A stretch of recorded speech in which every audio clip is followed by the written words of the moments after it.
Shalom, saudara-saudara kekasih. Kembali kami bertatap muka di dalam live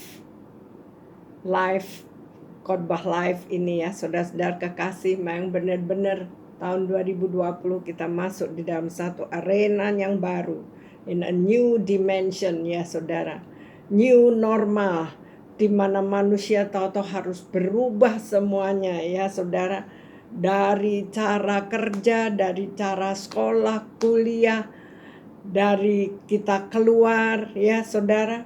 Untuk saat ini kita tetap menjaga jarak sekalipun sudah ada kelonggaran ya saudara, dan sebentar lagi mal-mal semua buka. Tapi ingat saudara, jangan kita berkerumun, jaga kesehatan, jaga jarak, itu ikuti kata-kata perintah, jalur-jalur yang sudah diberikan ya saudara, agar kami itu sehat semuanya.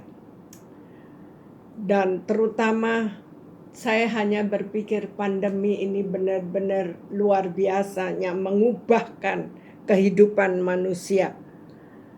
Saudara, maka jangan kita khawatir, jangan kita takut, jangan kita gelisah ya saudara. Kita berjalan aja, kita percaya bahwa Tuhan itu menyertai kami. Jangan sampai kita stres, karena stres akan membuat kamu sakit. Khawatir, wah lebih baik jangan ya saudara. Maka saya berbicara, saya menceritakan tentang kekhawatiran Saul ya saudara. Dan firman Tuhan itu banyak mendidik kita untuk kita hidup. Pokoknya ikutin aja kebenaran firman. Maka damai, sejahtera, dan sukacita di dalam hidup ini akan menyertai saudara. Ya saudara, saya mulai dengan keadaan Saul dan Daud ya saudara. Orang Filistin itu berkata kepada Daud, "Anjingkah aku, maka engkau mendatangi aku dengan tongkat?" Lalu demi para allahnya orang Filistin itu mengutuki Daud ya saudara. Pula orang Filistin berkata kepada Daud dengan segala kata-kata kesombongannya ya saudara. Dengan kegagahannya dia merasa begitu gagah. Ingat saudara, Tuhan itu mau kita tuh rendah hati ya saudara. Hadapilah aku, maka aku akan memberikan dagingmu kepada burung-burung di udara dan kepada binatang-binatang di padang. Ancaman, makian, kemarahan ya saudara. Tetapi Daud berkata kepada orang Filistin itu, "Engkau mendatangin aku dengan pedang dan tombak dan lembing, tetapi aku mendatangi engkau dengan nama Tuhan semesta alam, Allah segala barisan Israel yang kau tantang itu. Hari ini juga Tuhan akan menyerahkan engkau ke dalam tanganku." Daud yang hanya berpaut kepada Tuhan. Maka saudara, dalam kondisi situasi seperti ini juga, biarlah hati kita tuh hanya terpaut kepada Tuhan. Jangan hirauin orang-orang yang gak suka kepadamu, atau membencimu, memaki-makimu, atau menghinamu. Kita lewat saja. Kita lihat orang yang tinggal taat, tetap teguh dalam firman. Karena apa saudara? Kita belajar dari Tuhan Yesus sendiri. Dia melakukan kebaikan, dia banyak melayani orang, menyembuhkan orang, memberi makan orang. Dia sangat peduli karena ini semua ciptaannya. Karakter kasih Yesus. Dia tidak mempedulikan orang maki dia. Bahkan ya saudara, apa yang terjadi di akhir hidupnya Yesus, apakah dia membalas? Enggak saudara. Karena dia tahu manusia itu lemah, manusia itu kedagingannya lebih kuat. Maka mereka perlu pertolongan. Maka hari ini juga Tuhan akan menyerahkan engkau ke dalam tanganku. Dan aku akan mengalahkan engkau dan memenggal kepalamu dan tubuhmu. Hari ini juga aku akan memberikan mayatmu dan mayat tentara orang Filistin kepada orang-orang, kepada burung-burung di udara ya saudara, dan kepada binatang-binatang liar, supaya seluruh bumi tahu bahwa Israel mempunyai Allah. Jadi kita lihat musuh dengan kemarahan, dengan keangkuhan, dengan kesombongan, dengan makian ya saudara. Tetapi Daud hanya bergantung harap kepada Tuhan. Dalam kondisi situasi ini yang kita hadapi, kekelaman, ini semua pun akan berakhir saudara. Kalau kita bergantung kepada Tuhan, kita tidak khawatir, kita tidak takut. Tapi benar-benar hati kita melangkah dan menyerahkan segala perkara ke dalam tangan Tuhan, yang menuntun kita kepada era baru, yang menuntun kita kepada jalan yang lurus ya saudara. Daud luar biasa ya saudara. Kalau kita lihat kehidupan Daud, dia seolah-olah di dalam keluarga pun dibedakan. Kakak-kakaknya semua sekolah akademi ya saudara. Tapi Daud seolah-olah dibiarin, anak yang paling kecil. Dia hanya ya main-main lah di padang gurun, bahkan harus memelihara kambing domba. Kita pikir pekerjaannya dia dahsyat, yang dipimpin, yang digembalakan itu ribuan domba-domba. Ternyata hanya 2-3 ekor saudara. Tapi dia menghadapi maut seperti itu. Singa dan beruang ya saudara. Dan kita lihat di mana musuh orang Filistin ini ya saudara, yang berperang melawan Israel, berperang ya saudara. Di mana waktu itu Saul yang dipilih menjadi raja. Tuhan tidak salah pilih ya saudara. Tergantung bagaimana sebenarnya orang melekat kepada Tuhan dan mengikuti hukum-hukumnya, saudara, selamatlah dia. Tapi dia hanya memikirkan kemanusiaannya, kekhawatirannya, ketakutannya ya saudara. Dia tidak ingat bahwa dia katakan bahwa dia dari suku yang kecil, suku Benyamin, dan banyak hinaan kepada mereka. Dia pikir kenapa harus pilih saya? Ya, Tuhan justru bisa mengangkat orang dari orang yang paling hina, dari orang yang paling rendah. Tuhan angkat ya saudara. Kok Tuhan mengangkat, Tuhan yang membuka pintu. Tidak ada orang yang bisa menutup pintu. Saudara, maka orang Filistin dengan segala peralatan mengancam, tetapi Daud menghadapkan semua perkara ini kepada Tuhan. Dan Daud cuman hanya dengan katapel ya. Saya masih ingat, jadi masih muda saya juga pernah main katapel, hanya katapel mangga, saudara, mangga tetangga ya saudara, dengan katapel. Nah, Daud ini hanya punya peralatan itu ya saudara. Karena apa? Karena Tuhan itu menyertai Daud. Karena Daud ingat ketika dia di padang gurun menghadapi singa, menghadapi beruang, binatang-binatang buas. Dia hanya dengan tangan kosong. Dia hanya menyerahkan semuanya kepada Tuhan. Disitulah dia, karena dia tidak takut. Goliat mau begitu besar yang dihadapinya. Ya saudara, karena itu ada di pihak Filistin. Dia tidak gentar, dia tidak takut, dia tidak khawatir ya saudara. Itulah sebabnya kepercayaan, keteguhan dia ya saudara. Tetapi kenapa Saul? Ya saudara, Saul, kita lihat kenapa roh Tuhan akhirnya juga tinggalkan Saul. Ada 5 poin ya saudara. 1, karena kesombongan, kekhawatiran. Waduh, jangan-jangan kedudukan saya sebagai raja diambil alih ya saudara oleh anak ingusan ini, oleh si Daud yang akhirnya jadi yang mendampingi Saul dikala dia kumat ya saudara. Dia yang hanya menyanyi dengan gitarnya, akhirnya Saul jadi tenang. Kenapa? Karena kekhawatiran. hanya dari perkataan orang, saudara, yang mengatakan Daud memenangkan berlaksa-laksa dan Saul beribu-ribu, ya saudara. Yang kedua, itu pasti orang khawatir itu hatinya iri, emosinya timbul.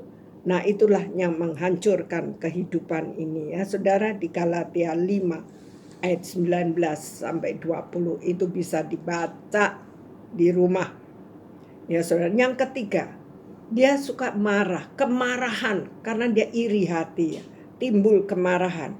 Hal yang keempat, tidak mendengarkan dan melakukan perintah Allah. Dia tidak melakukan, ya saudara. Dia tidak ada ketaatan. Yang kelima, maka firman dikatakan kesombongan, kekhawatiran, ya saudara, yang ada di dalam hidup Saul, ya saudara, karakternya.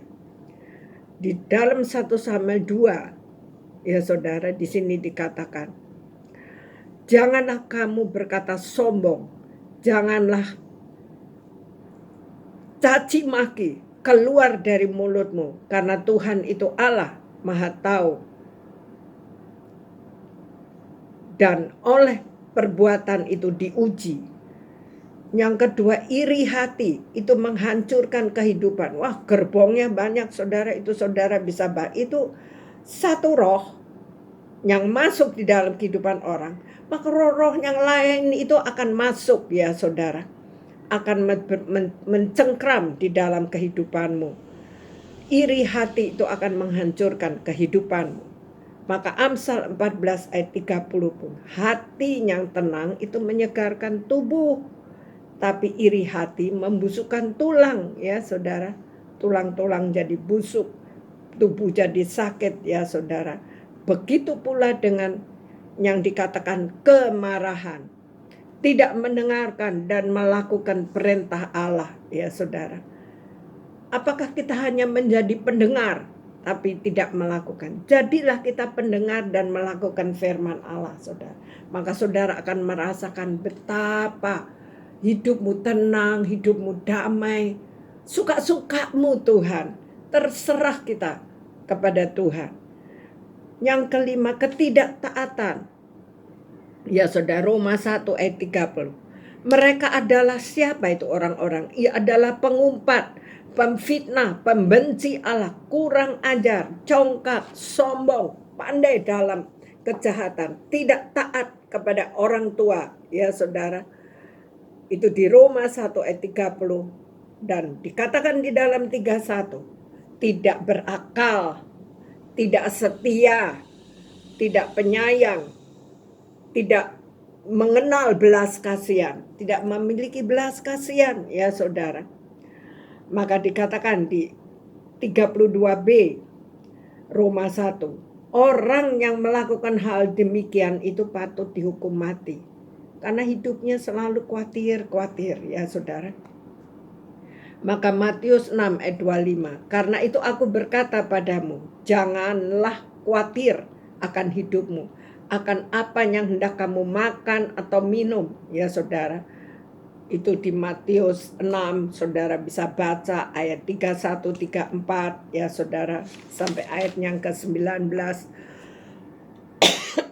Bahkan di Markus 13 ayat 11. Jika kamu digiring dan diserahkan, janganlah kamu khawatir, ya saudara.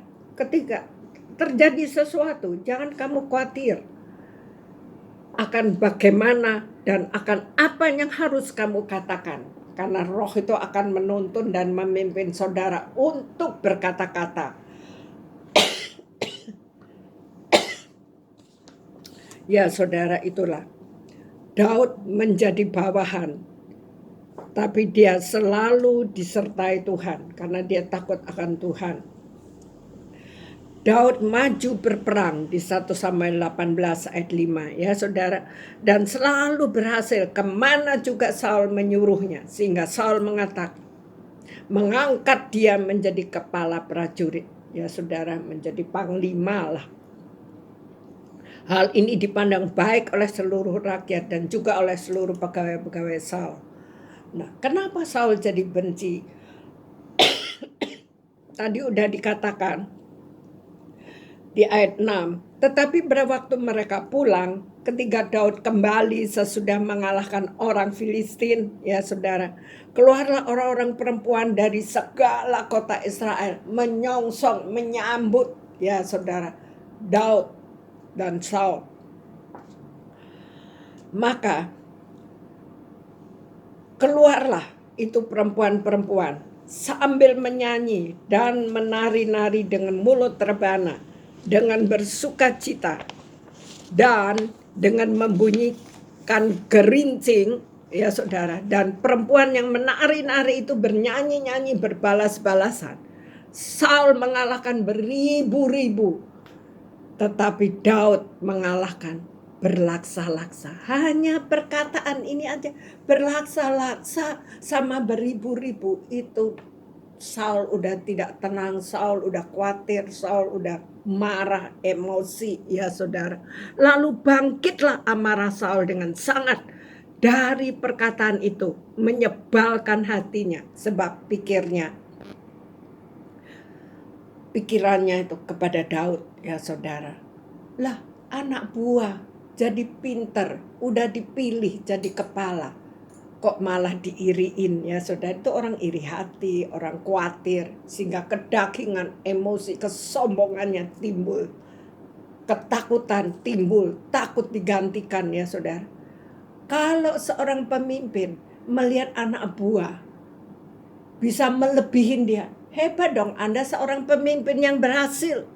Tetapi kalau engkau merasa, waduh, takut disaingin, takut dia lebih, nah Anda bukan seorang pemimpin yang baik, ya saudara. Maka apa kata firman, ya saudara, dengarkan dan lihat ke sini, ya saudara-saudara. Maka siapa yang suka bertengkar, suka juga tentu pada pelanggaran. Siapa memewahkan pintunya mencari kehancuran. Orang yang serong hatinya serong, hatinya tidak murni, hatinya tidak bersih, tidak akan mendapat bahagia. Orang yang memutar-mutar lidahnya akan jatuh ke dalam celaka, ya saudara.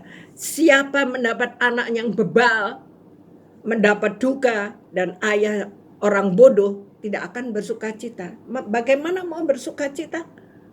Anak ini terus bikin masalah, anak ini kurang ajar, tidak pernah bisa menghormati orang tuanya, ya saudara.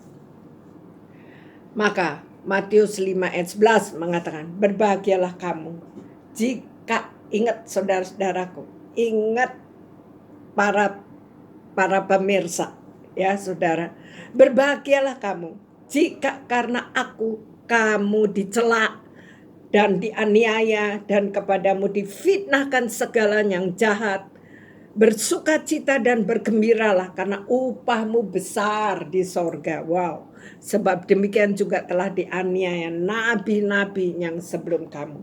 Gak usah nabi, soko guru kita, bapak kita, Yesus Kristus kita, dianiaya, diludahi, dicambuk, ya saudara. Kita kan gak sampai ngalamin gitu, tapi kita lihat betapa mulianya, kasihnya, hatinya, ya saudara.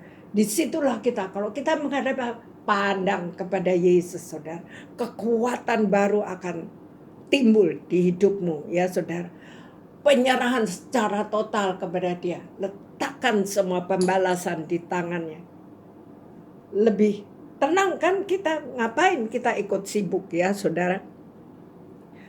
Dan karena mereka tidak merasa perlu untuk mengakui Allah, maka Allah menyerahkan mereka kepada pikiran-pikiran yang terkutuk, sehingga mereka melakukan apa yang tidak pantas, penuh dengan rupa-rupa kelaliman, kejahatan, keserakahan, dan kebusukan, penuh dengan dengki, pembunuhan, perselisihan, tipu muslihat, kefasikan. Mereka adalah pengumpat, pemfitnah, mulutnya fitnah, kata yang tidak baik. Saya yang nggak pernah lupa, ingat terus akan profesor saya, tapi mulutnya bau busuk, hingga kata-kata yang kotor, kata-kata makian, kata-kata hinaan, ya saudara, yang keluar. pembenci Allah, kurang ajar, congkak, sombong, pandai dalam kejahatan.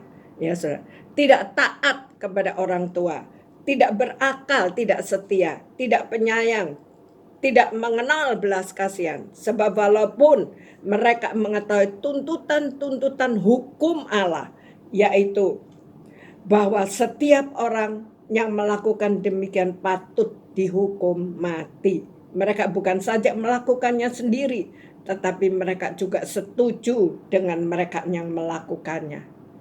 Ya saudara, perhatikan itu firman Allah, ya saudara. Hormatilah orang tuamu, hargailah sesamamu, kasihilah sesamamu, ya saudara. Karena Amsal 13 ayat 18 mengatakan, kemiskinan dan cemooh akan menimpa orang yang mengabaikan didikan. Tetapi siapa mengindahkan teguran itu akan dihormati, ya saudara. Itulah Tuhan kita, ya saudara. Maka di Yesaya 44 ayat 3 juga mengatakan, sebab aku akan mencurahkan air ke atas tanah yang haus dan hujan lebat ke atas tempat yang kering. Aku akan mencurahkan rohku ke atas keturunanmu, berkatku ke atas anak cucumu. Kalau kita menjadi pelaku firman, kita melekat kepada Tuhan. Saudara, sebetulnya hidup ini simple. Kalau kita tuh ikutin aja deh kehendaknya Tuhan. Ya saudara. Kita nih ciptaannya, kita menghormati Allah. Saudara, kita bisa mampu melewati apapun yang terjadi di hidupmu. Karena apa? Urapan Roh Kudus. Kan baru kita menghadapi pencurahan Roh Kudus, ya Tuhan. Karena roh kebenaran itu akan menuntun saudara kepada kebenaran. Engkau akan dicelikkan. Engkau akan dibawa, dituntun, ya saudara. Sehingga seperti ibaratkan orang, saya jadi ingat almarhum suami saya ketika dia bertobat. Itu seperti film, apa yang dia lakukan saat dia bertobat, menangis di hadapan sahabat-sahabat saya, 60-70 ibu-ibu cantik-cantik, ya saudara. Kan gak mungkin, karena saya tahu suami saya bagaimana. Tapi disitulah saya melihat bahwa ketika hanya percaya kepada Tuhan, kita tidak bertindak dengan kekuatan kita sendiri, tapi pasrah, berserah penuh kepada Dia. Kita melihat perkara yang besar. Apa yang kau doakan, apa yang kau inginkan, bahkan lebih daripada apa yang kita doakan, Tuhan lakukan. Apa yang tidak pernah didengar telinga, apa yang tidak pernah timbul di hatimu, itu Tuhan berikan kepada orang-orang yang mengasihi Tuhan. Dan kita akan melihat, kita akan mengalami, saudara, saya mengalami mujizat yang luar biasa. Itulah sebabnya, dari orang penakut, pendiam, pemalu, saudara, kalau saudara seperti itu, ingat bahwa Tuhan bisa merubah kita menjadi manusia yang baru, memasuki new era. Kita memasuki new dimension seperti bangsa kita sekarang ini, ya. Kita masuk dalam new normal, ya saudara, sehingga kita berserah aja, kita berjalan, kita mengikuti perintahnya. Wow, alangkah indahnya kalau kita dituntun oleh Roh Allah sendiri, ya saudara. Roh Kudus itu turun memenuhi kita, ya. Kemudian daripada itu akan terjadi bahwa aku akan mencurahkan rohku ke atas semua manusia. Maka anakmu laki-laki dan perempuan akan bernubuat. Orang-orangmu yang tua akan mendapat mimpi. Teruna-terunamu akan mendapat penglihatan. Ya saudara, juga atas hamba-hambaku laki-laki dan perempuan akan kucurahkan rohku pada hari-hari itu. Aku akan mengadakan mujizat, ya saudara, itu yang luar biasa. Aku akan memulihkan keadaan tahun-tahun yang hasilnya dimakan habis oleh belalang pelahap, belalang pindahan, belalang pengirik, ya saudara. Tentaraku yang besar yang kukirim ke antara kamu. Ya saudara bisa baca itu di Yoel 2 ayat 25 sampai 27. Ingat, ya saudara. Kalau kita lihat rasanya panas, kita lihat ke belakang, Wah, semua yang di belakang nggak enak ya saudara, pahit. Kita lihat kanan kiri kita semuanya panas ya. Udara udah panas, hati panas, kita lihat ke depan panas. Rasanya sekeliling kita ada api ya saudara. Tapi ingat, nun jauh di depanmu ketika engkau terus melakukan kehendaknya Tuhan. Tinggal di dalam firman ya saudara. Nun jauh di sana ada Taman Eden saudara. Nah, daripada kita nengok kiri kanan ke belakang, mendingan kita lihat ke depan. Jalan lurus. Bersihkan hidupmu, bersihkan hatimu, bersihkan pikiranmu, perkataanmu yang baik keluar. Karena firman letaknya di mulutmu ya saudara. Maka kita akan lihat perubahan di sekeliling kita, keluarga kita. Pintu-pintu berkat Tuhan bukakan ya saudara. Tidak ada yang mustahil bagi Tuhan. Seperti itulah ya saudara. Jangan khawatir, jangan iri hati ya saudara. Ingat kasihnya Yesus. Ingat pertolongannya. Ingat kasih mula-mulanya ya saudara. Tinggallah di dalam kasih mula-mula itu. Itulah saudara-saudara. Saya tidak perpanjang ya saudara. Tetapi mari kita jangan khawatir, jangan takut. Kita tinggal di dalam Dia. Kita melayani Dia. Kita mengasihi Dia melebihi segala-galanya. Dan kasihlah sesamamu manusia. Dari Kejadian sampai Wahyu. Itulah letak kunci hukum. Kasih Tuhan Allahmu dan kasihlah sesamamu manusia. Jangan iri-iri hati, jangan khawatir, jangan takut. Kita menghadapi apapun, ya saudara. Jangan galau, ya saudara. Galau saat hadapi fitnahan, cemoohan, kemunafikan orang yang katanya pelayan Tuhan atau orang Kristen. Beberapa ahli Taurat mengintimidasi. Jangan gelisah, saudara. Letakkan di tangan Allah setiap perkataan orang yang berprasangka buruk, memfitnah, hanya orang kata melayani. Itu hanya bungkus luarnya saja, dalamnya beda ya saudara. Mari kita luar dan dalam itu sama saudara. Gambaran dari kehidupan nyata yang tak jauh dari kehidupan kita sehari-hari. Mari saudara. Engkau yang pernah sakit, engkau yang pernah terluka hatimu, kita bersandar kepada Tuhan, kita percaya kepada Tuhan. Karena bagi Tuhan gak ada yang mustahil. Jangan kau khawatir dan takut. Ingat, saat kau menghadapi masalah yang tidak nyaman, ada Allah yang hidup, yaitu Yesus Kristus Tuhan, yang dikatakan Isa Al-Masih. Dia akan menolongmu. Kalau dia tolong saya, saudara, dari kemelut, dari kekelaman, dia pun pasti akan menolong saudara. Mari kita arahkan tangan kita ke atas kepada Tuhan dan mohon belas kasihannya. Tuhan, hamba serahkan seluruh umat-Mu yang mendengarkan khotbah dan bahkan sedikit kesaksian ini ya saudara-saudaraku kekasih, bahwa Tuhan peduli akan engkau. Mereka yang khawatir biarlah diberikan kelegaan sehingga mereka tidak gelisah dan mereka tidak galau. Mereka yang putus asa diberi pengharapan. Dan saat ini hamba juga berdoa bagi yang sakit, bagi yang terpapar. Kuatkan hidupmu dari dalam, bangun kekuatan, percaya kepada Tuhan bahwa dialah Allah yang melawatmu, menyembuhkanmu secara total. Bahkan yang sakit jantung diberikan kekuatan, karena dia yang memiliki segala pabrik organ tubuhmu. Dia akan memberikan pembaharuan, pemulihan. Bahkan yang darah tinggi pun dinormalkan di dalam nama Yesus Kristus Tuhan. Yang ada benjolan di payudara, Tuhan singkirkan sebagaimana Tuhan Yesus singkirkan dari hidup hamba-Mu ini. Engkau sendirinya mengoperasi, engkau sendirinya mengkutuk segala tumbuhan liar yang ada di tubuh anak-anak-Mu. Saat mereka percaya, saat mereka mendengar, Mereka boleh mengalami kesembuhan di dalam nama Yesus Kristus Tuhan. Saat ini kita boleh masuk di dalam satu perjamuan kudus. Dan biarlah kita yang di rumah boleh mempersiapkan roti dan anggur. Kita masuk, kita tetap dalam suasana doa ya saudara. Dan persiapkan roti ada di tangan dan anggur ada di dekatmu. Mari.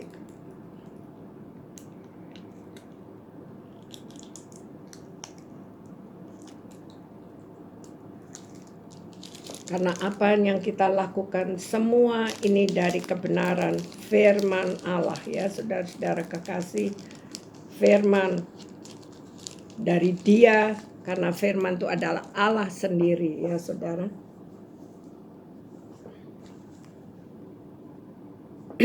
Mari dengarkan apa yang dikatakan oleh firman Tuhan.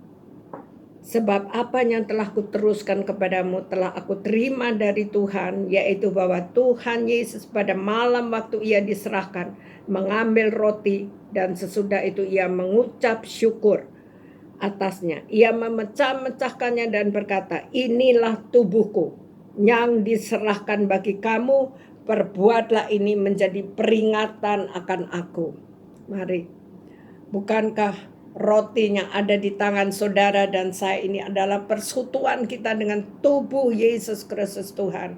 Mari kita makan di dalam nama Yesus Kristus Tuhan. Amin.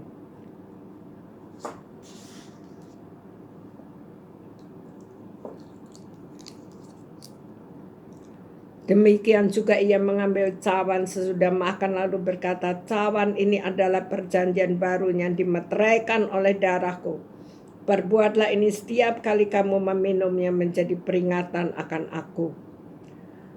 Saudara, darahnya tertumpah. Dia dicambuk. Dia ditusuk duri di kepalanya. Dimahkotai duri.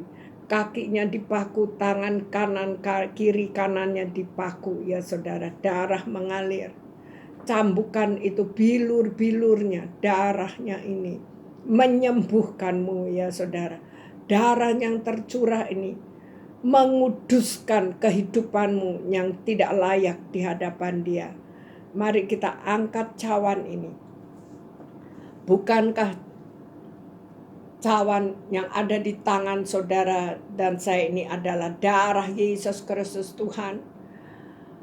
Bukankah ini persekutuan dengan darahnya? Mari kita minum di dalam nama Yesus Kristus Tuhan.